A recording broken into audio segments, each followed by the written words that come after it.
কি বুঝলেন ডাক্তারবাবু? অবস্থা বিশেষ ভালো নয়। একটা মিক্সচার আমি পাঠিয়ে দিচ্ছি, কিন্তু বাঁচবার আশা আছে বলে মনে হয় না। একই শরীরে কোনো বল নেই, এই অবস্থায় জ্বরের সঙ্গে জুঝবে কি করে? কিন্তু কিন্তু ডাক্তার গুপ্ত, কিছুই কি করার নেই? দেখুন, দিদমা কিন্তু বারবার বলে দিয়েছেন আপনার চিকিৎসার জন্য যা প্রয়োজন আপনি করুন। দেখুন, আমার পক্ষে যা করা সম্ভব আমি করেছি, এর থেকে বেশি আর কি করব? মিক্সচার যেটা পাঠিয়ে দিচ্ছি সেটাই যদি কাজ হয় তো ভালো, না হলে না হলে কি ডাক্তারবাবু? এইভাবে আপনি আশা ছেড়ে দেবেন না, কোনো না কোনো উপায় নিশ্চয়ই বেরোবে। আপনারা বরং আমার সঙ্গে চলুন, দেখি ডক্টর গ্রিফিথকে পাওয়া যায় কিনা। আচ্ছা ডাক্তারবাবু, আপনি এগোন, আমরা আসছি। কথা ডাক্তারবাবুকে কোনো আশা দেখাতে পারলেন না? সর্দার তুমি এভাবে ভেঙে পড়ো না, আমরা বড় ডাক্তারকে নিয়ে আসছি, দেখা যাক উনি কি করতে পারেন। আর কোনো ডাক্তার মধ্যে কেউ কিচ্ছু করতে পারবে না। আমার যা স্বপ্নে সবার হয়ে গেছে, যে পাপ আমি করেছি সে পাপের সাজা তো আমাকে ভোগ করতেই হবে। বারবার তুমি এসব কথা কেন বলছো সর্দার? কি পাপ করেছো তোমরা? মায়ের মন্দিরের জন্য জমি দিয়েছো, এতে কোনো পাপ হতে পারে না। তোমরা ভুল ভাবছো। দাদা, এদেরকে আর এভাবে বলে কোনো লাভ নেই, এরা কিছু বোঝে না। এই ব্রাহ্মণ পণ্ডিতরা এদের যা বোঝায় এরা তাই বোঝে। শুনো, আমাদের আর এখানে সময় নষ্ট করে কোনো লাভ নেই, আমরা গিয়ে দেখি ডক্টর গ্রিফিথকে পাওয়া যায় কিনা। এই ছেলেটাকে আর যেভাবেই হোক বাঁচাতেই হবে। ঠিক বলেছিস ভূপাল, চল।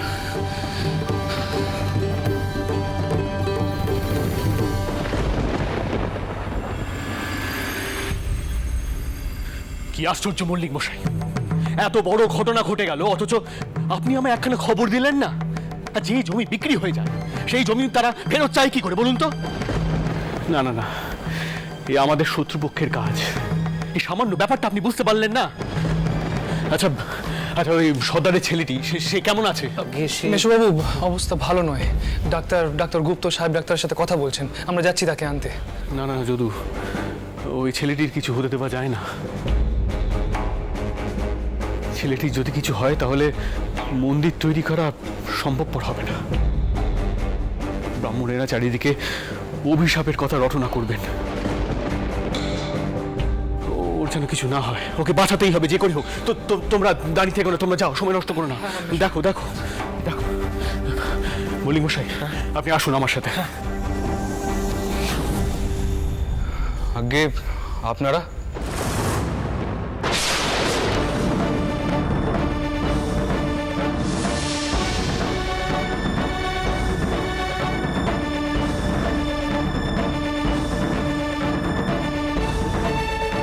হ্যাঁ, আমরা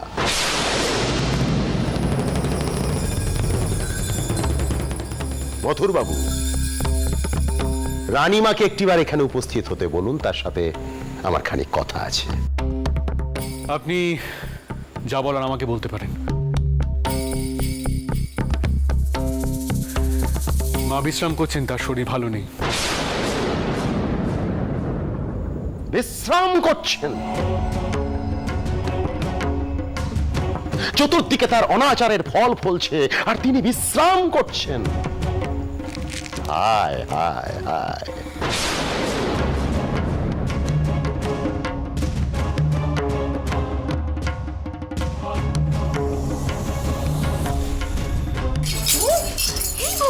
উকি দিচ্ছিস কেন? মেয়ে মানুষের এরকম সবার সামনে সে উকি মারতে নেই, চল। আপনাদেরকে জমি বিক্রি করার পাপে ওই মালদের কি সর্বনাশ হয়েছে জানেন?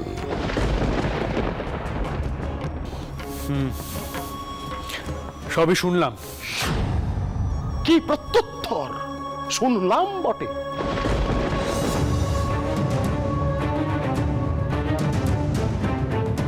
সেই তো, আপনাদের আর কি?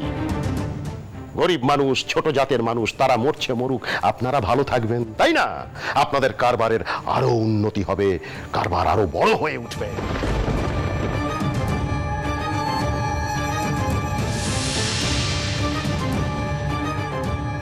ও দিদি, এই বাউন্ড টাউরেরা এখানে এইছেন কেন গো?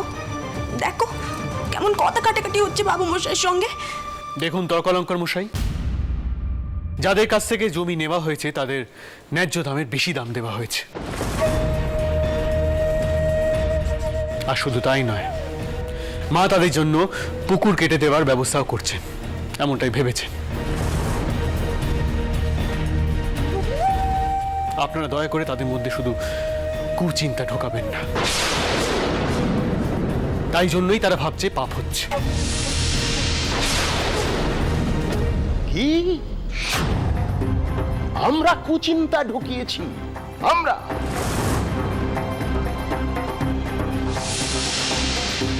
স্পষ্ট বোঝা যাচ্ছে আপনারা অনাচার করেছেন। হ্যাঁ, আপনারা। এবং আপনাদের পাপ কাজে ওই মালোরা ভাগ নিয়েছে বলেই ঠাকুর মশাই, ঠাকুর মশাই, ঠাকুর মশাই, রক্ষা করুন ঠাকুর মশাই।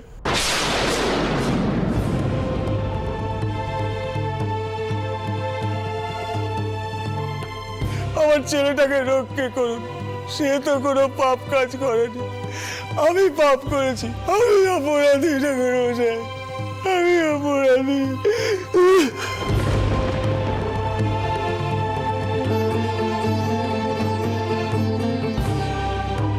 এবার বুঝতে পারছিস তো ভালো সর্দার?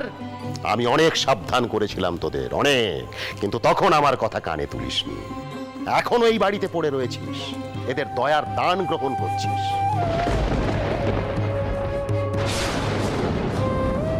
সময় আছে, এই স্থান পরিত্যাগ কর, যা নিজেদের বস্তিতে গিয়ে ওঠ, যা।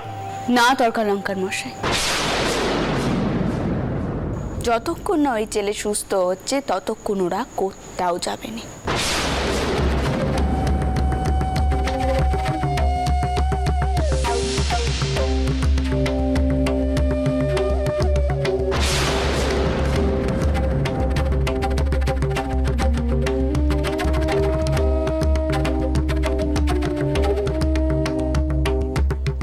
সে সর্দারের ইচ্ছা।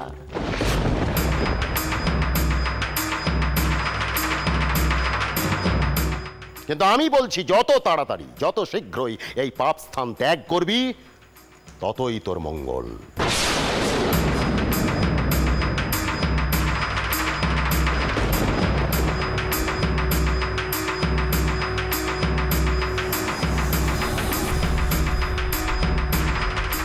এসবের অর্থ কি তর্কালঙ্কার মশাই?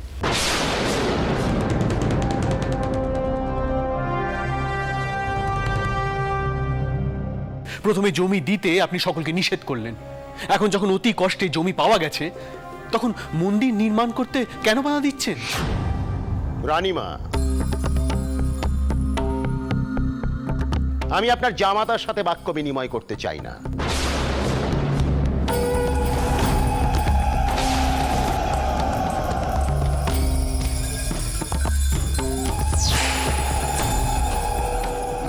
আমি অনিচ্ছুক, আমি সরাসরি আপনার উদ্দেশ্যেই বলছি। হ্যাঁ, সরাসরি আপনার উদ্দেশ্যেই।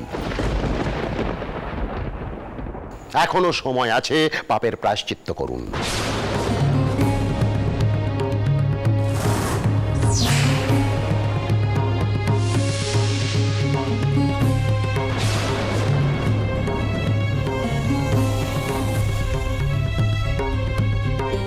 আপনি স্বীকার করুন, আপনি যা রটিয়েছেন মায়ের স্বপ্নাদেশের বিষয়ে, তা আসলে আপনার মনের ভুল, একটি ভ্রান্তি মাত্র।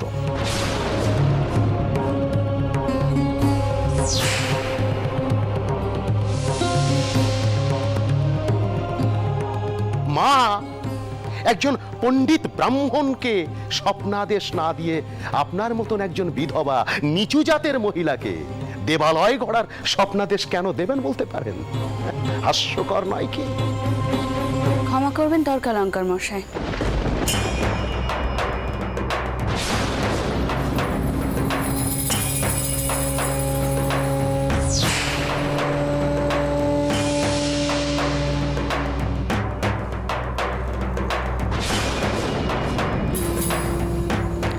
দেবতা কি আর জাত পাত উঁচু নিচু এসব মানেন?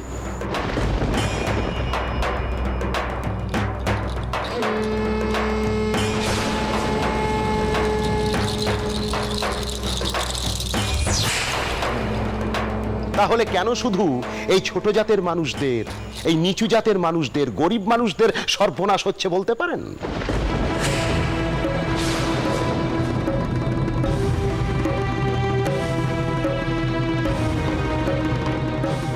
এতই যদি আপনার ভক্তি, তাহলে কেন সুস্থ হয়ে উঠছে না এই মালো সর্দারের বেটা?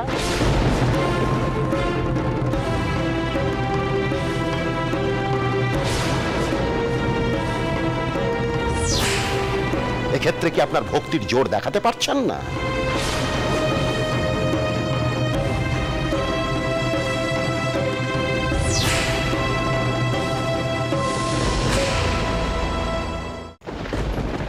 সর্দার, আমি এখনো বলছি, যদি ভালো চাস এ স্থান পরিত্যাগ কর, চলে যা এখনই নিজের বেটাকে নিয়ে। হ্যাঁ, চলে যা। আর যে জমি জমা এদের দিয়েছিস ফিরিয়ে নে।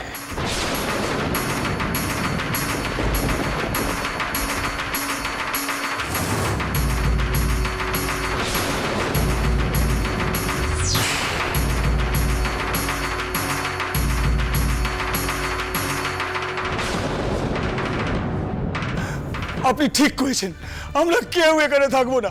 আমি আর ছেলেকে নিয়ে চলে যাব, ছেলেকে নিয়ে চলে যাব, আমি চলে যাব। দেওয়ান মশাই, আপনি শিগগির ওকে গিয়ে বোঝান, বড় ডাক্তার আসছে, ছেলেটা সুস্থ হয়ে উঠবে। সেজবাবু, সর্দার কি আমার কথা মানবে? আপনি যান মল্লিক মশাই, কথা বলে দেখুন, যান। ঠিক আছে, আমি দেখছি। তর্কালঙ্কার মশাই, আমি আপনাকে অনুরোধ করছি।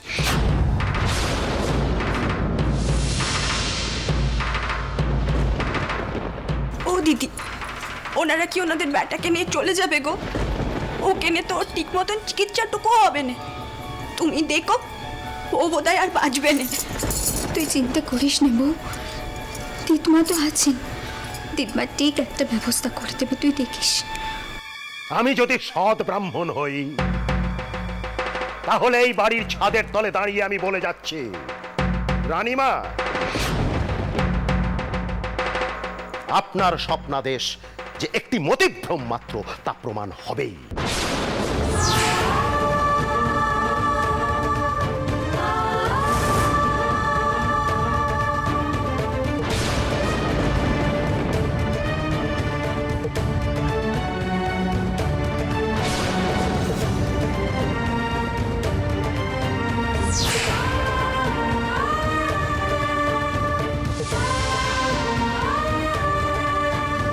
ওই জমিতে কোনোদিনই মন্দির প্রতিষ্ঠিত হবে না, হতে পারে না।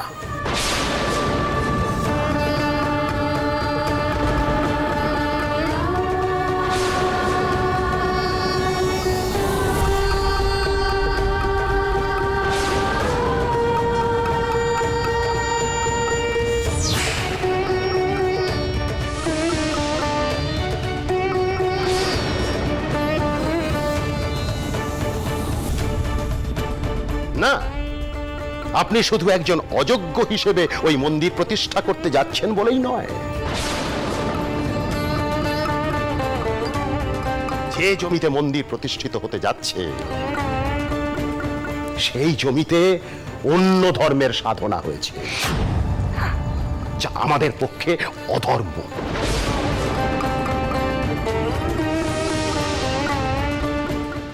ম্লেচ্ছরা বাস করেছে ওই জমিতে,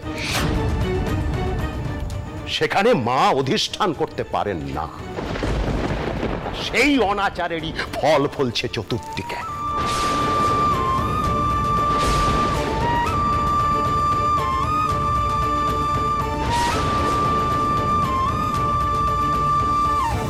সেজবাবু,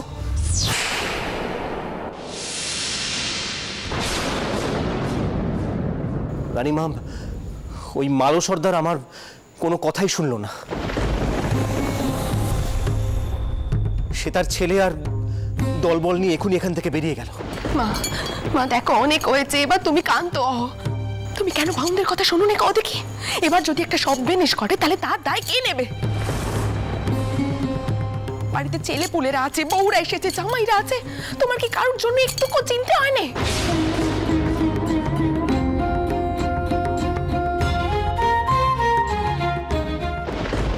এই ভাগীরথীর তীরে আমার মূর্তি প্রতিষ্ঠা কর। ওই মূর্তিতেই আবির্ভূতা হয়ে নিত্য পূজা গ্রহণ করব আমি। আমার প্রসাদ গ্রহণ করে বহু দরিদ্র প্রাণে বাঁচবে।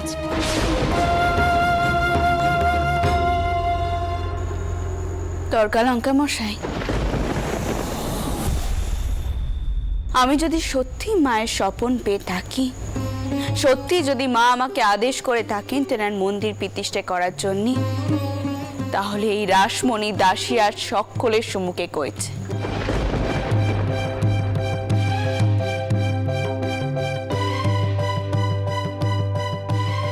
ওই ছেলে বাঁচবে।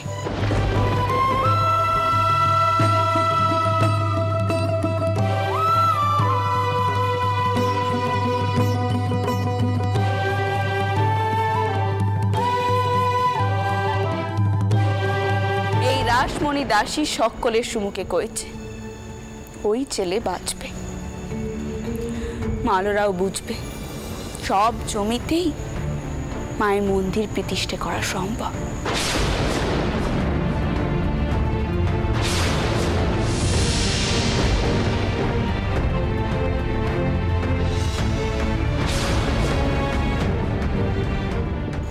মাকে কি আর ধর্মের বেড়া জালে আটকানো যায়? তিনি তো হলেন অনন্ত, অপার, এই বিশ্ব সংসার তেনার। আমরা কে? হ্যাঁ, কে আমরা?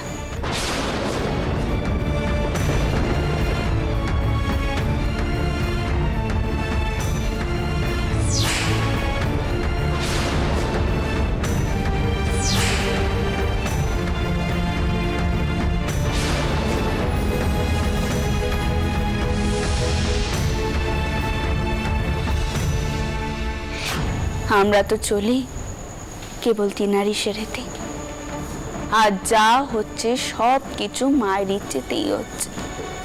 মাই আমার পরীক্ষা নিচ্ছে, আর আমি এও কইছি, আমিও প্রমাণ করে দেব যে আমার স্বপন নিচে নয়।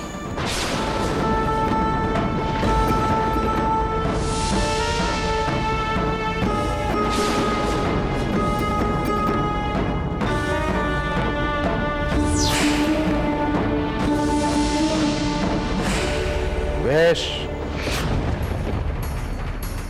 আমরাও অপেক্ষায় থাকব। একজন ছোট জাতের বিধবা বিধর্মীদের জমিতে মন্দির প্রতিষ্ঠা করলে কোনো দোষ হয় কিনা আমরাও দেখব।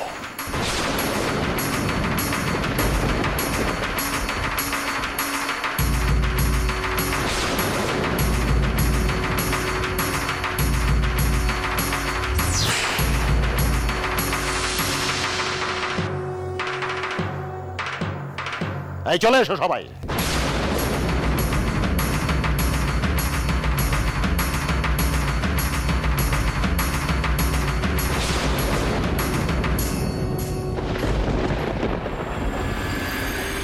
বউ চল।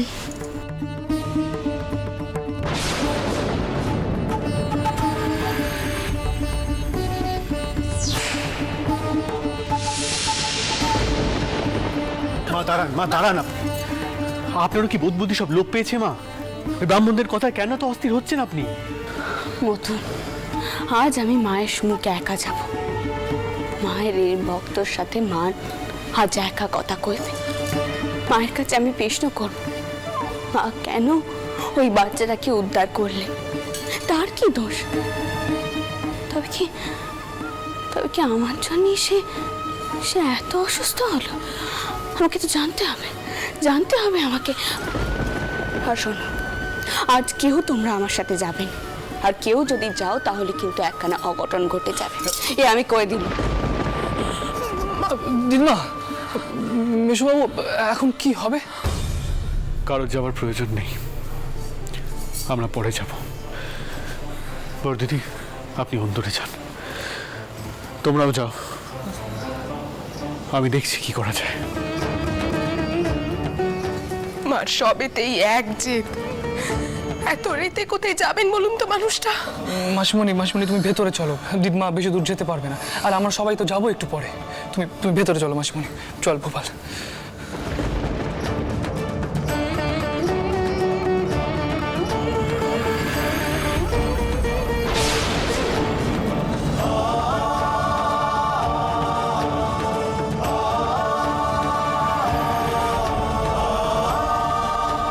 আজ কেউ তোমরা আমার সাথে যাবে, আর কেউ যদি যাও তাহলে কিন্তু একখানা অঘটন ঘটে যাবে।